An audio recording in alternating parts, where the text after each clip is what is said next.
Hi, we're back and we're looking at punishment. And so for the first video that I'll do for this chapter, we're going to look at some of the punishments pre-confinement. And so this was prior to the prisons. So if you look at your textbook, if you've read the second chapter, then there's some of the things that you've seen have been some pretty horrific punishments. And I want to point out that many of them were not confined to a specific geographic region, that most of them transcended place. And it was whatever individuals had at their disposal at the time was the type of punishment or torture or infliction of pain that they used to punish people. So think back, look at early Rome, look at early Israel, the Greeks, and think about the fact that they had not erected prisons at that point. So what they're doing is using stoning, hanging, drawn and quartering, where they're taking the individual and they're taking 4 horses and rope, and they're tying that rope to the horse, and one rope is tied to each of the limbs. So they would have a limb tied to one horse, a limb tied to another horse, and the same with the legs. And then they have the horses run in 4 different directions. And I'm sure you can now imagine what would happen to the individual. If the individual did in fact live through that, maybe 2 or 3 of the horses ran in the same direction, then they would cut the individual, they would burn them, they would stone them to death. One of the things that later torturers realized that they could do was to actually go in, if they had tied, say, the wrist, then they would go in and they would cut at the shoulder to make sure that there was some separation there. So, I mean, I know that's pretty graphic and pretty horrific. None of the punishments were less horrific. And so what we're seeing in these ancient times is a mechanism to really torture individuals. And so you have to think about what the goal is. Is it just merely for punishment? For many of them, many of the cultures, it was so those individuals would confess, come to terms with their God, and then also be held accountable for their sins. And so they did not see torture as torturing them to get a confession to the crime so much as to get them to make peace with God before they killed them. And so there you see a lot of these, all of these tortures are ending in death.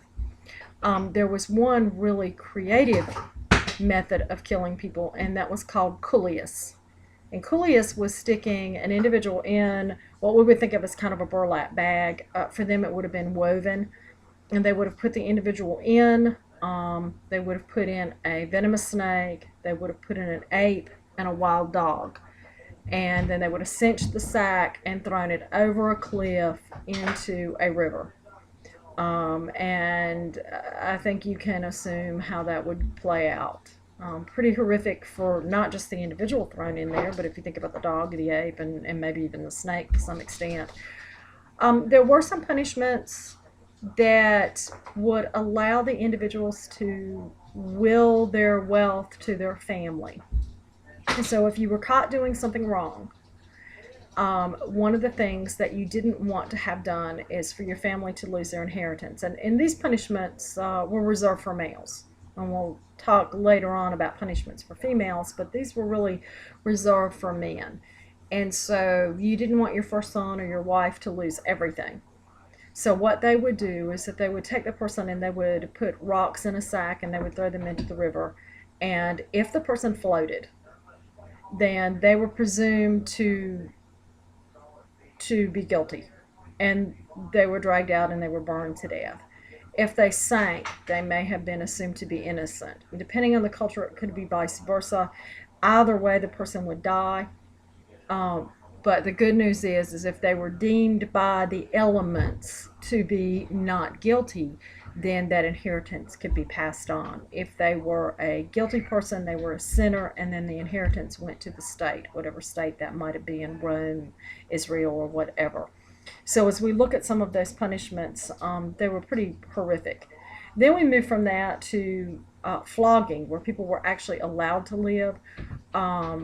we see in 1994, Michael Fay goes to Singapore. He was an American kid. He was 18. He goes over there and he spray paints some vehicles.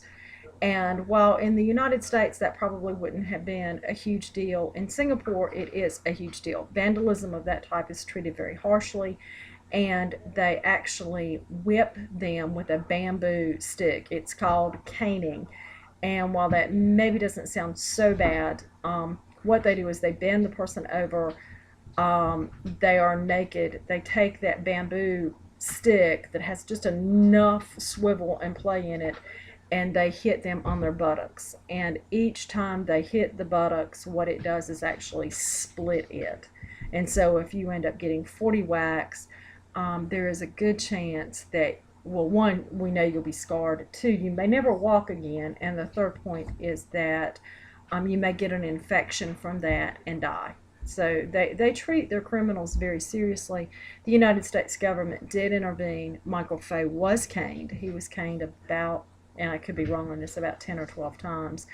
Still extremely painful, but he was given medical attention immediately after the caning, which is something that they don't do for their own people.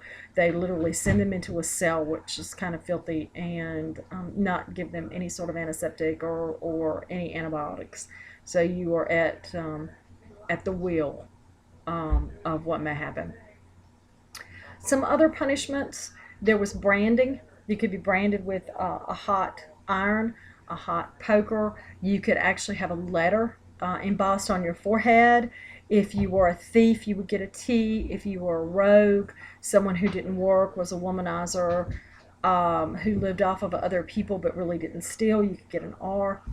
And if you had to read the Scarlet Letter when you were in high school, you know that there was a punishment for females who cheated. And the best evidence of that would be pregnancy, which is what happened in the Scarlet Letter. And she had to wear an A. Although they did not brand it on her, they did have her sew it on all her garments. All of these are forms of punishments. Mutilation punishments are also out there, and were used and are still used. If you are in some foreign countries and you steal, they cut off the hand you stole with. If you steal again, they cut off your other hand. And they'll work their way all the way up your arm or your leg if you continue to be a thief. We talked about the role of torture. There were some other things that were done to punish people. If you became an enemy of the state, you could be exiled. In some of the early punishments, that was akin to a death sentence.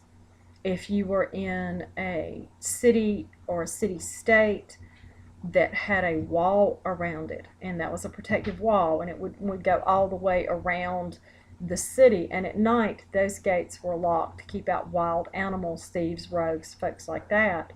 And livestock was even brought into the city. If you were exiled, you were put on the outside of those city gates, and so you were left to the elements and whatever may happen. Wild animals, cold, heat. And so it was pretty much assumed that you would either become a rogue or a thief, or you would die. Thief or would die. When they hanged people, they hanged them outside of the city gates. When they crucified people, they did it outside of the city gates, so that stench was not internal. Transportation was another type of punishment where they actually sent people away.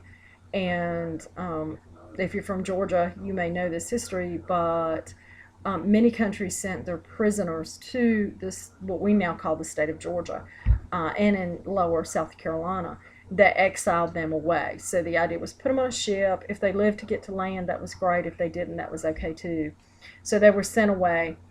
Public humiliation, always something that works well, and it was done in the past.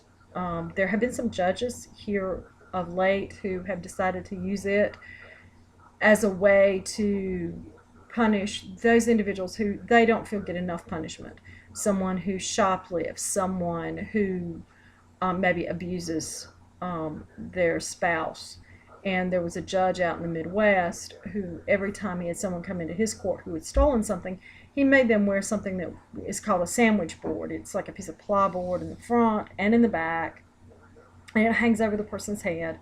and it had on there, what they had done, and then they had to walk in front of the business establishment. The one that I saw was an individual who had stolen from Walmart, and it said, "I stole from this Walmart." And the guy had to spend 5 hours a day for so many weeks walking in front of the store, letting his community know that he had stolen from that Walmart. Another judge called a press conference, had an abuser go out and hold a press conference and publicly apologize to his wife and to his community for committing the abuse on his wife. So again, using the power of public humiliation to pressure people not to do certain things. That's the same thing with the branding. If we go all the way back to any time we put an individual in the pillory or in stocks, the idea of making sure that others know, don't do this, or this is what could happen to you. So these are punishments all pre-confinement. And so in the next video, we're going to talk about what happens when we actually incarcerate people and sort of the history of incarceration. Thanks for watching. If you have any questions, you can always contact me by phone or email, and I look forward to hearing from you. Thanks.